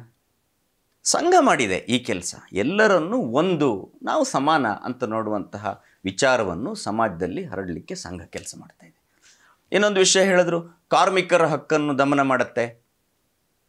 ಮೊದಲು ಲೇಬರ್ ಯೂನಿಯನ್ ಇದ್ದಾಗ, ಕಮ್ಯುನಿಸ್ಟ್ ವಿಚಾರದ ಆಧಾರಿತವಾದ ಲೇಬರ್ ಯೂನಿಯನ್ಗಳಿದ್ದಾಗ ಏನು ಹೇಳ್ತಾಯಿದ್ರು? ವರ್ಲ್ಡ್ ಲೇಬರ್ಸ್ ಯುನೈಟ್, ಪ್ರಪಂಚದ ಕಾರ್ಮಿಕರೇ ಒಂದಾಗಿ ಅಂತ ಹೇಳ್ತಾ ಇದ್ರು. ಸಂಘದ ವಿಚಾರ, RSS ವಿಚಾರದ ಆಧಾರದ ಮೇಲೆ ಬಂದಂತಹ BMS, ಭಾರತೀಯ ಮಜ್ದೂರ್ ಸಂಘ, ಇವತ್ತು ನಂಬರ್ 1 ಕಾರ್ಮಿಕ ಸಂಘಟನೆ ದೇಶದಲ್ಲಿ. ಅವ್ರು ಏನು ಹೇಳಿದ್ರು? ಲೇಬರ್ಸ್ ಯುನೈಟ್ ದಿ ವರ್ಲ್ಡ್, ಕಾರ್ಮಿಕರೇ ಪ್ರಪಂಚವನ್ನು ನಾವು ಒಗ್ಗೂಡಿಸೋಣ. ವಸುಧೈವ ಕುಟುಂಬಕಂ ಇದೆ ಅಲ್ವಾ, ಇದೇ ವಿಚಾರ ಅಲ್ವಾ? ಅಂದರೆ ಕಾರ್ಮಿಕರಿಗೆ ಆಸಕ್ತಿ ಇದೆ. ನಾವು ನೀನು ಬೇರೆ ನಾನು ಬೇರೆ ಅಂತ ನಾವೆಲ್ಲ ಒಟ್ಟಾಗೋಣ, ಆ ಶಕ್ತಿ ಕಾರ್ಮಿಕರಿಗಿದೆ. ಅಂದರೆ ಒಂದು ವಿಚಾರದಲ್ಲಿ ಬದಲಾವಣೆ. ಮಾಲೀಕರು ಬೇರೆ ಕಾರ್ಮಿಕರು ಬೇರೆ ಯಾವಾಗಲೂ ಹೊಡೆದಾಡ್ತಾನೆ ಇರಬೇಕಾ? ಯಾವುದೇ ಒಂದು ಕಂಪ್ನಿ, ಯಾವುದೇ ಒಂದು ಸಂಸ್ಥೆ ಮಾಲೀಕರು ಕಾರ್ಮಿಕರು ಹೊಡೆದಾಡ್ತಾನೆ ಇದ್ದರೆ ಅದು ಉದ್ಧಾರ ಆಗುತ್ತಾ? ನಿಮ್ಮ ಕಮ್ಯುನಿಸ್ಟ್ ಲೇಬರ್ ಯೂನಿಯನ್ಗಳ, ನೀವು ಹೇಳಿದ್ರಿ ಪೀಣ್ಯ ಚಿಕ್ಕಬಳ್ಳಾಪುರ ಉದಾಹರಣೆ ಕೊಡು, ಅಲ್ಲೇ ಕಮ್ಯುನಿಸ್ಟ್ ಲೇಬರ್ ಯೂನಿಯನ್ಗಳ ಸ್ಟ್ರೈಕಿಂದಾಗಿಯೇ, ಇಂಡೆಫಿನಿಟ್ ಸ್ಟ್ರೈಕಿಂದಾಗಿ ಫ್ಯಾಕ್ಟ್ರಿ ಮುಚ್ಚೋಗಿರೋದು ಎಷ್ಟು ಉದಾಹರಣೆ ಬೇಕು? ಭಾರತೀಯ ಮಜ್ದೂರ್ ಸಂಘದ ಸ್ವಲ್ಪ ಬೇರೆ ಥರ. ಕಾರ್ಮಿಕರ ಕಷ್ಟ ಏನು, ಅವ್ರು ಯಾತಕ್ಕೆ, ಏನು ಹಕ್ಕು ಅವ್ರು ಕೇಳ್ತಾ ಇದ್ದಾರೆ, ಅವ್ರ ಮನೆ ಪರಿಸ್ಥಿತಿ ಹೇಗಿದೆ, ಅವ್ರಿಗೆ ಬೋನಸ್ ಸಿಕ್ಕಿಲ್ವಾ, ಅವ್ರಿಗೆ ಇನ್ನೇನು ಅವ್ರಿಗೆ ಸಿಗಬೇಕಾದ ಹಕ್ಕು ಸಿಕ್ಕಿಲ್ವಾ, ಇದ್ರ ಬಗ್ಗೆ ಮಾಲೀಕರ ಹತ್ರ ಮಾತಾಡ್ತಾರೆ. ಅಂದರೆ ಅವ್ರನ್ನ ಸೆನ್ಸಿಟೈಸ್ ಮಾಡಬೇಕು, ಅವ್ರಿಗೂ ಒಂದು ಎಂಪತಿ, ಒಂದು ಸಹಾನುಭೂತಿ ಬೇಕಲ್ವಾ? ಇದು ಹೋರಾಟದಿಂದ ಆಗಲ್ಲ. ಆಯ್ತು ನೀವು ಹೋರಾಡೋದು ನಾನು ಏನು ಮಾಡ್ಬೇಕು ಮಾಡ್ತೀನಿ ಅಂತೇಳಿ ಅದಲ್ಲ ಹೋರಾಟ. ಸಂಘರ್ಷ ಅನ್ನೋದು ಕಮ್ಯುನಿಸ್ಟ್ ವಿಚಾರ. ಸಾಮರಸ್ಯ, ಸಹಬಾಳ್ವೆ, ಪರಸ್ಪರ ಸೌಹಾರ್ದ, ಸಹಕಾರ, ಇದು ಹಿಂದೂ ವಿಚಾರ. ಇದನ್ನು BMS, ಭಾರತೀಯ ಮಜ್ದೂರ್ ಸಂಘ, ಕಾರ್ಮಿಕರ ಹತ್ರನೂ ಮಾತಾಡುತ್ತೆ. ನೋಡಿ, ನಾವೆಲ್ಲ ಒಟ್ಟಿಗೆ ಕೆಲಸ ಮಾಡಿದ್ರೆ ಈ ದೇಶಕ್ಕೆ ಪ್ರೊಡಕ್ಟಿವಿಟಿ ಜಾಸ್ತಿ, ನಮ್ಮ ಫ್ಯಾಕ್ಟ್ರಿ ಚೆನ್ನಾಗಾಗುತ್ತೆ, ಫ್ಯಾಕ್ಟ್ರಿ ಚೆನ್ನಾಗಾದರೂ ನಮಗೂ ಒಳ್ಳೊಳ್ಳೆ ಸೌಲಭ್ಯ ಬರುತ್ತೆ. ಕಾರ್ಮಿಕರ ಹತ್ರ ಈ ವಿಚಾರ ಹೇಳಬೇಕು, ಮಾಲೀಕರ ಹತ್ರ ಕಾರ್ಮಿಕರ ಯೋಗಕ್ಷೇಮನ ನೀವು ನೋಡಿ. ಇದರಿಂದಾಗಿ ಎಷ್ಟೋ ಮುಚ್ಚೋಗಬೇಕಾಗಿದ್ದಂತಹ ಕಾರ್ಖಾನೆಗಳು, ಫ್ಯಾಕ್ಟ್ರಿಗಳು, ಸಂಸ್ಥೆಗಳು ಚೆನ್ನಾಗಿ ನಡೀಲಿಕ್ಕೆ ಪ್ರಾರಂಭ ಆಗಿದೆ. ಯಾಕೆಂದರೆ ಅವ್ರ ಬಗ್ಗೆ, ಕಾರ್ಮಿಕರ ಬಗ್ಗೆ ಮಾಲೀಕರಿಗೆ ಒಳ್ಳೆ ಭಾವನೆ, ಮಾಲೀಕರ ಬಗ್ಗೆ ಕಾರ್ಮಿಕರಿಗೆ ಒಳ್ಳೆ ಭಾವನೆ, ಇದಿರಬೇಕು. ಈ ಬದಲಾವಣೆ ತಂದದ್ರಿಂದ ಇವತ್ತು BMS ಇಷ್ಟು ಬೆಳೀಲಿಕ್ಕೆ ಸಾಧ್ಯ ಆಗಿದೆ. ಲೇಬರ್ ಯೂನಿಯನ್ಗಳು, ಕಮ್ಯುನಿಸ್ಟ್ ವಿಚಾರದ ಆಧಾರಿತ ಲೇಬರ್ ಯೂನಿಯನ್ಗಳು, ಅದು ಕುಸಿತಾ ಇದೆ. ಇಡೀ ಪ್ರಪಂಚದಲ್ಲಿ ಆ ಸಂಘರ್ಷದ ಕಮ್ಯುನಿಸ್ಟ್ ವಿಚಾರ ಎಲ್ಲೂ ಇಲ್ಲ. ಸರ್ವಾಧಿಕಾರಿ ಧೋರಣೆ ಅಂತ ನೀವು ಹೇಳಿದ್ರಲ್ಲ, ಅದು ಕಮ್ಯುನಿಸ್ಟರದ್ದು. ಚೀನಾದಲ್ಲಿದೆ, ರಷ್ಯಾದಲ್ಲಿತ್ತು, ಭಾರತದಲ್ಲಿಲ್ಲ. ಹಿಂದೂ ವಿಚಾರದಲ್ಲಿಲ್ಲ, ಭಾರತೀಯ ವಿಚಾರದಲ್ಲಿ ಆ ಸರ್ವಾಧಿಕಾರಿ ಧೋರಣೆ ಇಲ್ಲ. ಇನ್ನೊಂದು ವಿಷಯ ಹೇಳಿದ್ರು, ಸ್ವಾತಂತ್ರ್ಯ ಹೋರಾಟದಲ್ಲಿ RSS ಭಾಗವಹಿಸಲಿಲ್ಲ. ಇದನ್ನು ಅನೇಕ ವರ್ಷಗಳಿಂದ ನೀವು ಹೇಳ್ಕೊಂಡು ಬಂದಿದ್ದೀರಾ, ಸ್ವಾತಂತ್ರ್ಯ ಹೋರಾಟದಲ್ಲಿ ಭಾಗವಹಿಸಲಿಲ್ಲ. 1925ರಲ್ಲಿ RSS ಶುರುವಾಯಿತು. ಅದಕ್ಕೂ ಮೊದಲು ಡಾಕ್ಟರ್ ಹೆಡ್ಗೇವಾರ್ ಅವರು ಏನು ಮಾಡ್ತಾಯಿದ್ರು, RSS ಫೌಂಡರು, ಸ್ಥಾಪನೆ ಮಾಡಿದವರು. ಕೋಲ್ಕತ್ತಾದಲ್ಲಿ MBBS ಓದಬೇಕಾದ್ರೇ, ಆಗಿನ ಮೆಡಿಕಲ್ ಡಿಗ್ರಿ ಓದಬೇಕಾದ್ರೇ ಕ್ರಾಂತಿಕಾರಿ ಚಟುವಟಿಕೆಯಲ್ಲಿ ಭಾಗವಹಿಸಿದರು. ಅನುಶೀಲನ ಸಮಿತಿಯಲ್ಲಿ ನೆಕ್ಸ್ಟ್ ಲೀಡರ್ ಯಾರಂದರೆ ಡಾಕ್ಟರ್ ಹೆಡ್ಗೇವಾರ್ ಅಂತ ಹೇಳೋ ಅಷ್ಟು ಇಂಟೆನ್ಸ್ ಇನ್ವಾಲ್ವ್ಮೆಂಟ್ ಅವ್ರದ್ದಿತ್ತು. ಆಮೇಲೆ ಬಂದು ನಾಗ್ಪುರದಲ್ಲೂ ಮುಂದುವರಿಸಿದ್ರು. ಆಮೇಲೆ ರಾಜಕೀಯಕ್ಕೆ ಬಂದರು, ಕಾಂಗ್ರೆಸ್ಸಿಗೆ ಸೇರಿದ್ರು, ನಾಗ್ಪುರದ ಕಾಂಗ್ರೆಸ್ ಕಾರ್ಯದರ್ಶಿ ಆದರು. ಕಾಂಗ್ರೆಸ್ಸಿನ ಚಳುವಳಿಗಳಲ್ಲಿ ಭಾಗವಹಿಸಿದರು, ಸ್ವಾತಂತ್ರ್ಯ ಹೋರಾಟದಲ್ಲಿ ಭಾಗವಹಿಸಿ ಅನೇಕ ಸಲ ಜೈಲಿಗೆ ಹೋಗಿ ಬಂದಿದ್ದಾರೆ. ಆ ಥರದ ಡಾಕ್ಟರ್ ಹೆಡ್ಗೇವಾರ್ ಪ್ರಾರಂಭ ಮಾಡಿದ ಸಂಘಟನೆ ಅವರೊಬ್ಬರೇ ಅಲ್ಲ. ಆಮೇಲೆ ಸ್ವಯಂ ಸೇವಕರು ಅನೇಕರು ಕ್ರಾಂತಿಕಾರಿಗಳಿಗೆ ಆಶ್ರಯ ಕೊಟ್ಟಿದ್ದಾರೆ. ಅನೇಕರು ಜಂಗಲ್ ಸತ್ಯಾಗ್ರಹದಲ್ಲಿ ಭಾಗವಹಿಸಿದ್ದಾರೆ 1930ರಲ್ಲಿ. 1942ರ ಕ್ವಿಟ್ ಇಂಡಿಯಾ ಚಳುವಳಿಯಲ್ಲಿ ಅರುಣಾ ಅಸಫ್ ಅಲಿ ಅವರಿಗೆ ಯಾರು ಆಶ್ರಯ ಕೊಟ್ಟಿದ್ದು? ದೆಹಲಿಯ ಸಂಘ ಚಾಲಕರು, RSSನ ಕಾರ್ಯಕರ್ತರು. ರಾಜ್ಗುರು ಅವನಿಗೆ ಆಶ್ರಯ ಕೊಟ್ಟಿದ್ದು ಯಾರು? RSSನ ಕಾರ್ಯಕರ್ತರು. ಒಬ್ಬರ ನಮ್ಮ ಸಂಘ ಚಾಲಕರು ಮಹಾರಾಷ್ಟ್ರದಲ್ಲಿ ಅವರ ಫಾರ್ಮ್ ಹೌಸಲ್ಲಿ ರಾಜ್ಗುರು ಅವರು ಅಡಕ್ಕೊಂಡಿರ್ತಾರೆ ತುಂಬ ಸಲ, ಆಮೇಲೆ ಸಿಕ್ಬಿಡ್ತಾರೆ. ಹೀಗೆ ಜಂಗಲ್ ಸತ್ಯಾಗ್ರಹದಲ್ಲಿ ಕೂಡ ಈ ಸತ್ಯಾಗ್ರಹ ಬ್ಯಾಚ್ ಬೈ ಬ್ಯಾಚ್ ಜನ ಹೋಗ್ತಾ ಇರ್ತಾರೆ. ಅವ್ರಿಗೆ ಪೊಲೀಸರು ಲಾಠಿ ಚಾರ್ಜ್ ಮಾಡ್ತಾರೆ, ಹೊಡಿತಾರೆ, ಬಡಿತಾರೆ. ಅವರು ಶುಶ್ರೂಷೆ ಮಾಡ್ತಾ ಇದ್ದವ್ರು ಯಾರು? RSSನವರು. ಈ ಜೊತೆಯಲ್ಲಿ ನಿಂತ್ಕೊಂಡವ್ರು ಯಾರು? RSSನವರು. ಹೈದರಾಬಾದ್ ವಿಮೋಚನೆ, ಗೋವಾ ವಿಮೋಚನೆ, ಇದರಲ್ಲಿ ಭಾಗವಹಿಸಿದವರು ಯಾರು? RSSನವರು. ಬಲಿದಾನ ಮಾಡಿದ್ದಾರೆ ಸಂಘದ ಕಾರ್ಯಕರ್ತರು. ಅಂದರೆ ಒಂದು ವಿಷಯ ಸುಮ್ಮನೆ ಹೇಳಿಬಿಡೋದು, RSS ಸ್ವಾತಂತ್ರ್ಯ ಹೋರಾಟದಲ್ಲಿ ಭಾಗವಹಿಸಲಿಲ್ಲ. ಸ್ವಲ್ಪ ಫ್ಯಾಕ್ಟ್ಸ್, ಇತಿಹಾಸ ನೋಡ್ಕೊಂಡು ಮಾತಾಡಿದ್ರೆ ಚೆನ್ನಾಗಿರುತ್ತೆ ಅಂತ ಅನಿಸುತ್ತೆ. RSS ನೋಂದಣಿ ಮಾಡಿಲ್ಲ. RSS ಏನು? ಟ್ರಸ್ಟ್ ಅಲ್ಲ. ಸೊಸೈಟಿ ಅಲ್ಲ. ಕಂಪ್ನಿ ಅಲ್ಲ. ಅಂದರೆ ದೇಶಕ್ಕೋಸ್ಕರ ಕೆಲಸ ಮಾಡೋಣ, ಸಮಾಜದಲ್ಲಿರುವ ಭೇದ, ಮೇಲು ಕೀಳು ಇದನ್ನು ತೊಡೆದು ಹಾಕೋಣ, ಆ ಅವೇರ್ನೆಸ್, ಜಾಗೃತಿ ತರೋಣ, ನಮ್ಮ ದೇಶದ ಬಗ್ಗೆ ಎಲ್ರಿಗೂ ಸ್ವಾಭಿಮಾನ ಬರೋ ರೀತಿ ಜನರಲ್ಲಿ ಜಾಗೃತಿ ಮಾಡೋಣ, ಈ ಸಮಾಜದ ಕೆಲಸ ನಾವೇ ಮಾಡಬೇಕು, ಎಲ್ಲರೂ ಸ್ವಲ್ಪ ಸಮಯ ಕೊಡಿ ಸಮಾಜಕ್ಕೋಸ್ಕರ, ಒಟ್ಟಿಗೆ ಕೆಲಸ ಮಾಡೋಣ, ಈ ದೇಶವನ್ನು ಮೊದಲಿದ್ದ ಹಾಗೆ ಭಾರತವನ್ನು ಒಂದು ವೈಭವ ಸ್ಥಿತಿಗೆ ತೊಗೊಂಡು ಹೋಗೋಣ, ಪರಮ ವೈಭವ ಅಂತ ನಾವು ಹೇಳ್ತೀವಿ, ಆ ಸ್ಥಿತಿಗೆ ತೊಗೊಂಡು ಹೋಗೋಣ ಅಂಥೇಳಿ 4 ಜನ ಸೇರಿ ಒಟ್ಟಿಗೆ ಕೆಲಸ ಮಾಡೋಕ್ಕೆ ರಿಜಿಸ್ಟ್ರೇಷನ್ ಯಾಕೆ ಬೇಕು? ಟೆಕ್ನಿಕಲಿ ಬೇಕಾಗಿಲ್ಲ. ಸಂಘ ಅಸೋಸಿಯೇಷನ್ ಆಫ್ ಪೀಪಲ್.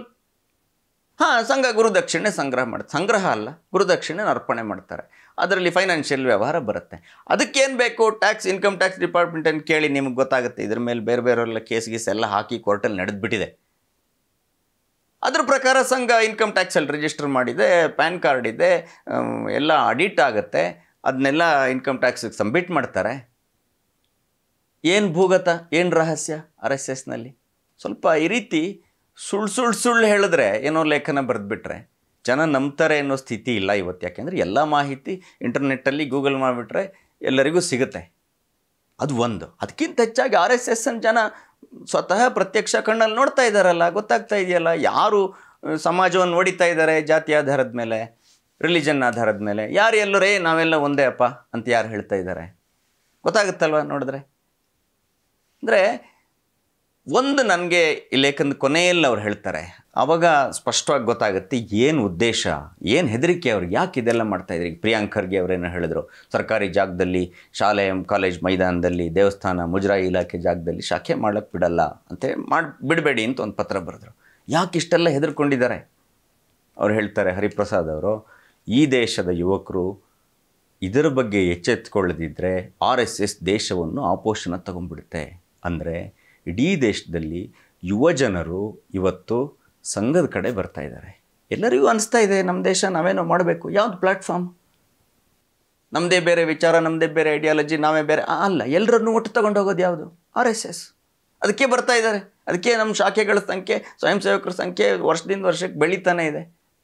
ಹೊಸ ಕ್ಷೇತ್ರಗಳಲ್ಲಿ RSS ಪ್ರವೇಶ ಮಾಡ್ತಾ ಇದೆ, RSS ಚಟುವಟಿಕೆ ನಡೀತಾ ಇದೆ. ಸಮಾಜ ಇವತ್ತು ಸ್ವಾಗತ ಮಾಡ್ತಾ ಇದೆ ಎಲ್ಲ ಕಡೆನೂ. ಅಂದರೆ ಅದು ಹೆದರಿಕೆ. ಯಾಕೆಂದರೆ RSS ಬೆಳೆದ್ಬಿಟ್ರೆ ಕಾಂಗ್ರೆಸ್ಸಿನ ಡಿವಿಸಿವ್ ಪೊಲಿಟಿಕ್ಸ್ ನಡೆಯೋದಿಲ್ಲ. ಅಥವಾ ಯಾರೋ ಕಾಂಗ್ರೆಸ್ ಇರ್ಬೋದು, ಇನ್ಯಾರೇ ಇರ್ಬೋದು, ಕಮ್ಯುನಿಸ್ಟರ್ ಇರ್ಬೋದು, ಸಮಾಜವನ್ನು ಒಡೆದು ತಮ್ಮ ಬೇಳೆ ಬೇಯಿಸ್ಕೊಳ್ಳೋದಿದೆಯಲ್ಲ, ಅದು ನಡೆಯೋದಿಲ್ಲ. ಸಹಜ ಅಲ್ವಾ ಹೆದರಿಕೆ? ಆ ಹೆದರಿಕೆಗೋಸ್ಕರ ಅವಾಗವಾಗ ಪುನಃ ಸಂಘದ ಬಗ್ಗೆ ಆರೋಪ ಮಾಡ್ತಾ ಇದು ಹಾಗಿದೆ, ಇದು ಹೀಗಿದೆ, ಇದು ಈ ಥರ. ನೀವು ಭಾಷಣದಲ್ಲಿ ಹೇಳ್ತೀರಿ, ಗ್ರೌಂಡಲ್ಲಿ ಕಾಣ್ತಾ ಇಲ್ವಲ್ಲ ಸಮಾಜವನ್ನು ವಿಭಜನೆ ಮಾಡೋದು, ಇನ್ನೇನೋ ಮಾಡೋದು. ಆದರೆ ದೇಶ ವಿರೋಧಿಗಳ ಬಗ್ಗೆ ಹೇಳಿಕೆ ಕೊಡಲ್ಲ, ಲೇಖನ ಬರೆಯಲ್ಲ. ಪಾಕಿಸ್ತಾನ್ ಜಿಂದಾಬಾದ್ ಅಂತ ಹೇಳಿದವ್ರ ಬಗ್ಗೆ ಲೇಖನ ಬರೆಯಲ್ಲ. ಅಥವಾ ಇನ್ಯಾವುದೋ ಕರ್ನಾಟಕದಲ್ಲಿರುವಂಥ ಸಮಸ್ಯೆಗಳ ಬಗ್ಗೆ, ಯಾವುದೋ ಡ್ರಗ್ಸ್ ಇರ್ಬೋದು ತುಂಬ ಜಾಸ್ತಿ ಆಗ್ತಾಯಿದೆ, ರಸ್ತೆಗಳ ಪರಿಸ್ಥಿತಿ ನೋಡಿದ್ರೆ ಅಯ್ಯೋ ಅನಿಸುತ್ತೆ, ಅದ್ರ ಬಗ್ಗೆ ಲೇಖನ ಇಲ್ಲ. ಎಲ್ಲ ಬಿಟ್ಟರು RSS ಬಗ್ಗೆ ಲೇಖನ ಬರೆದ್ರು. ಅಂದರೆ ಆ ಹೆದರಿಕೆ, ನಮ್ಮ ಅಸ್ತಿತ್ವ ಕಳ್ಕೊಳ್ತೀವಿ ಅನ್ನೋ ಹೆದರಿಕೆಯಿಂದ ಇದನ್ನೆಲ್ಲ ಮಾಡ್ತಾ ಇದ್ದಾರಾ ಅಂತ ಈ ರೀತಿಯೆಲ್ಲ ಬರೆಯೋದು, ಮಾತಾಡೋದು, ಭಾಷಣ ಮಾಡೋದು ನೋಡಿದಾಗ ಅನಿಸುತ್ತೆ. ದೇವನೂರು ಮಹಾದೇವ್ ಅವರು ಇದಕ್ಕೂ ಮೊದಲು ಒಂದು ವಾರದ ಹಿಂದೆ ಒಂದು ಲೇಖನ ಬರೆದಿದ್ರು. ಅದರಲ್ಲೂ ಎಲ್ಲ ಇದೇ ಥರ ವಿಚಾರ. ಯಾವುದೋ ಚಾತುರ್ವರ್ಣ್ಯ, ಇದು ಮನುಸ್ಮೃತಿ, ಇನ್ನೊಂದು. ಯಾರು ಮನುಸ್ಮೃತಿ ಓದ್ತಾ ಇದ್ದಾರೆ ಸರ್ ಇವತ್ತು? ಹಿಂದೂ ಧರ್ಮಕ್ಕೆ ಮನುಸ್ಮೃತಿನೇ ಆಧಾರ ಅಂತ ಯಾರು ಹೇಳಿದ್ದಾರೆ? ಸುಮ್ಮನೆ ಒಂದು ಸರ್ವೆ ಮಾಡಿ RSSನವ್ರು ಎಷ್ಟು ಜನ ಮನುಸ್ಮೃತಿ ಓದಿದ್ದಾರೆ ಅಂತ ನಿಮಗೆ ಗೊತ್ತಾಗುತ್ತೆ. ನಾನೇ ಓದಿಲ್ಲ. ಯಾವ ಆಧಾರದ ಮೇಲೆ? ಮನುವಾದಿ ಸುಮ್ಮನೆ ಹೇಳಿದ್ನೇ ಒಂದು 100 ಸಲ ಹೇಳಿದ್ರೆ ಅದು ಸತ್ಯ ಆಗ್ಬಿಡುತ್ತಾ? RSSದು ಹಿಂದೂ ವಿಚಾರ ಎಲ್ಲರನ್ನೂ ಒಗ್ಗೂಡಿಸುವಂತಹ ವಿಚಾರ, ಇಷ್ಟೇ ಇರೋದು. ಆದ್ದರಿಂದ ಇನ್ನು ಇಷ್ಟು ಹೇಳಿನೂ ಕೊನೆಗೂ ಒಂದೊಂದು ಸಲ ಅನಿಸುತ್ತೆ, ಈ ಥರ ನಿಮ್ಮ ಥರದವರು ಲೇಖನ ಬರಿತಾ ಇರಬೇಕು, ಟೀಕೆ ಮಾಡ್ತಾ ಇರಬೇಕು, ಭಾಷಣ ಮಾಡ್ತಾ ಇರಬೇಕು. ಯಾಕೆಂದರೆ ಆವಾಗ ನಮಗೂ ಒಂದು ಸಂಘ ಏನು ಅಂತ ಹೇಳುವಂಥ ಒಂದು ಅವಕಾಶ ಸಿಗುತ್ತೆ. ಒಳ್ಳೆಯದು, ಸಮಾಜಕ್ಕೆ ಆವಾಗ ಇನ್ನೊಂದು ಸ್ವಲ್ಪ ಸ್ಪಷ್ಟತೆ ಸಿಗ್ತಾ ಹೋಗುತ್ತೆ. ಎರಡನೇದು, ಸಂಘ ಯಾರನ್ನು ದ್ವೇಷ ಮಾಡಲ್ಲ. ಇಡೀ ಸಮಾಜ ನಮ್ಮದು. ಸಂಘದಲ್ಲಿರೋದು ಎರಡೇ, ಒಂದು ಇವತ್ತಿನ ಸ್ವಯಂ ಸೇವಕ, ಇನ್ನೊಂದು ನಾಳಿನ ಸ್ವಯಂ ಸೇವಕ. ಅಂದರೆ ಎಲ್ಲರೂ ಈ ವಿಚಾರಕ್ಕೆ ಸಹಜವಾಗಿ ಸರಿ ಇರೋ ವಿಚಾರಕ್ಕೆಲ್ಲ ಬದ್ದೇ ಬರ್ತಾರೆ. ನಾಳೆ ಬರ್ತಾರೆ, ಇವತ್ತು ಬರ್ತಾರೆ, ನಾಳೆ ಬರ್ತಾರೆ. BK ಹರಿಪ್ರಸಾದ್ ಅವರೋ, ಪ್ರಿಯಾಂಕ ಖರ್ಗೆ ಅವರೋ, ದೇವನೂರು ಮಹಾದೇವ್ ಅವರೋ ಇವತ್ತಿಲ್ಲ ಸಂಘದ ಜೊತೆ, ಸರಿ, ನಾಳೆ ಬರ್ತಾರೆ. ಈ ವಿಷಯ ಸರಿ ಅಂತ ಅವ್ರಿಗೂ ಒಂದು ದಿವಸ ಮನವರಿಕೆ ಆಗುತ್ತೆ. ಬರ್ತಾರೆ, ಬನ್ನಿ ನಮ್ಮ ಶಾಖೆಗೆ ಬನ್ನಿ, ಇನ್ಯಾವುದೋ ನಮ್ಮ ಕಾರ್ಯಕ್ರಮಕ್ಕೆ ಬನ್ನಿ, ಇನ್ಯಾರೋ ನಮ್ಮ ಕಾರ್ಯಕರ್ತರ ಜೊತೆ ಮಾತಾಡಿ. ನಿಜವಾಗೂ ಸಂಘ ಏನು? ನಿಮಗೂ ಒಂದು ಕುತೂಹಲ ಇರುತ್ತಲ್ವ, ಯಾಕೆ ಇಷ್ಟು ದೊಡ್ಡ ಸಂಖ್ಯೆಯಲ್ಲಿ ಜನ ಹೋಗ್ತಾ ಇದ್ದಾರೆ RSSಗೆ? ತಿಳ್ಕೊಳ್ಬೇಕಲ್ವಾ? ಬನ್ನಿ. ಅಂದರೆ ನಾನೇನೋ ಸುಮ್ಮನೆ ವಾದಕ್ಕೆ ಹೇಳ್ತಾ ಇಲ್ಲ, ನಿಜವಾಗೂ ಬನ್ನಿ, ಒಂದು ಸಲ ಕೂತ್ಕೊಂಡು ಮಾತಾಡೋಣ. ಶಾಖೆಗೆ ನೀವು ಬನ್ನಿ, ಬಹಿರಂಗವಾಗಿ ನಡೀತಾ ಇರುತ್ತೆ, ನೋಡಿ ಅಲ್ಲೇನಿದೆ. ಒಂದು ಉದಾಹರಣೆ ನೆನಪಾಗುತ್ತೆ. ಹೆಂಗೆ ಅಂದರೆ, ಒಂದು ಸಲ ಕರ್ನಾಟಕದಲ್ಲಿ RSS ಬಂದಂತಹ ಪ್ರಾರಂಭದ ದಿನದಲ್ಲಿ ಯಾವುದೋ ಒಂದು ಊರಿಗೆ ಹೊಸದಾಗಿ RSS ಶಾಖೆ ಪ್ರಾರಂಭ ಆಯಿತು. ಅಲ್ಲಿ ಯಾರೋ ಹೋಗಿ ಹೇಳಿದ್ರು ಅಲ್ಲಿನ ರಾಜಕೀಯ ನಾಯಕರಿಗೆ, RSSನವ್ರು ಶಾಖೆ RSS ನಮ್ಮೂರಲ್ಲಿ RSS ಎಲ್ಲ ಇಲ್ಲ, ನಾನು ಬರ್ತೀನಿ ಹೋಗೋಣ ನಿಲ್ಲಿಸ್ಬೇಕಂತ. ಶಾಖೆ ನಡೀತಾ ಇರೋ ಗ್ರೌಂಡ್ಗೆ ಹೋದರು. ಅಲ್ಲಿ ಹುಡುಗರೆಲ್ಲ ಕಬಡ್ಡಿ ಆಡ್ತಾಯಿದ್ರು, ಯಾರೋ ಯೋಗಾಸನ ಮಾಡ್ತಾಯಿದ್ರು, ದೇಶಭಕ್ತಿ ಗೀತೆ ಹೇಳ್ತಾಯಿದ್ರು. ಏನಪ್ಪ ಯಾರು RSS ಮಾಡ್ತಾ ಇರೋದಿಲ್ಲ ಅಂತ ಹೇಳಿ ಅವನು ಮುಖ್ಯ ಶಿಕ್ಷಕ RSS ಶಾಖೆ ನಡೆಸು. ಅವನು ಹೇಳಿ, ಇಲ್ಲ ಸರ್ ಆ ಥರ ಏನಿಲ್ಲ, ನಾವಿಲ್ಲಿ ಕಬಡ್ಡಿ ಆಡ್ತೀವಿ, ಯೋಗಾಸನ ಮಾಡ್ತೀವಿ, ಸೂರ್ಯ ನಮಸ್ಕಾರ, ಸುಭಾಷಿತ ಶ್ಲೋಕ ಕಲಿತೀವಿ, ದೇಶಭಕ್ತಿ ಗೀತೆ, ಯಾರೋ ಸ್ವಾತಂತ್ರ್ಯ ಹೋರಾಟಗಾರರ ಕಥೆ ಇದೆಲ್ಲ ಮಾಡ್ತಾಯಿದ್ದೀವಿ, ಒಂದು ಮಕ್ಕಳಿಗೆ ಒಂದು ಒಳ್ಳೆಯ ಸಂಸ್ಕಾರ. ಇಲ್ಲ ಇದು ಸರಿ ಇದೆ, ಇದೆಲ್ಲ ಬೇಕು, ಒಳ್ಳೆಯದು. ಯಾರೋ ಹೇಳಿದರು RSS ಅಂತ, ಅದಕ್ಕೆ ಬಂದೆ ನಾನು. ಅಂದರೆ RSS ಮಾಡೋ ಕೆಲಸ ಏನು ಅಂತ ಗೊತ್ತಿಲ್ಲ ಪಾಪ, ಆದರೆ RSS ಮಾತ್ರ ಬೇಡ ನಮಗೆ ಅಂತ ಅವ್ರಿಗೊಂದು ತಲೆಯಲ್ಲಿದೆ. ತುಂಬ ಜನರಿಗೆ ನಂಗೆ ಅನಿಸುತ್ತೆ RSS ಏನು ಮಾಡ್ತಾ ಇದೆ ಏನು ಅಂತ ಗೊತ್ತಿಲ್ಲ. ಅಂದರೆ ಇದು ಮಕ್ಕಳಿಗೆ ಸಂಸ್ಕಾರ ಕೊಡೋದು, ಯಾರೋ ಒಂದು ವ್ಯಕ್ತಿ ನಿರ್ಮಾಣದ ಕೆಲಸ, ಸಮಾಜಕ್ಕೋಸ್ಕರ ಕೆಲಸ ಮಾಡೋನು, ಒಂದು ಸಚ್ಚಾರಿತ್ರ್ಯ, ಸನ್ನಡತೆ, ಇದನ್ನು ನಿರ್ಮಾಣ ಮಾಡೋದು ಬೇಕು ತಾನೆ ಯಾವುದೇ ದೇಶಕ್ಕೆ, ಭಾರತ ಯಾವ ದೇಶಕ್ಕಾದರೂ ಬೇಕು. RSS ಮಾಡ್ತಿರೋದು ಆ ಥರದ ವ್ಯಕ್ತಿಗಳನ್ನು ತಯಾರು ಮಾಡ್ತಿರುವಂಥ ಕೆಲಸ ಇದು RSS ಮಾಡ್ತಾ ಇರೋದು. ಆದ್ದರಿಂದ ಏನು ಮಾಡ್ತಾ ಇದೆ ಅಂತ ಸುಮ್ಮನೆ ಯಾರೋ ಹೇಳಿದ್ನ ಎಲ್ಲೋ ಯಾವುದೋ ಪುಸ್ತಕದಲ್ಲಿ ಓದಿದ್ದು ನೋಡೋದಕ್ಕಿಂತ ಒಂದು ಸಲ ಬಂದು ಅರ್ಥ ಮಾಡ್ಕೊಳ್ಳಿ. ಇದು ನಮ್ಮ ಕರೆ.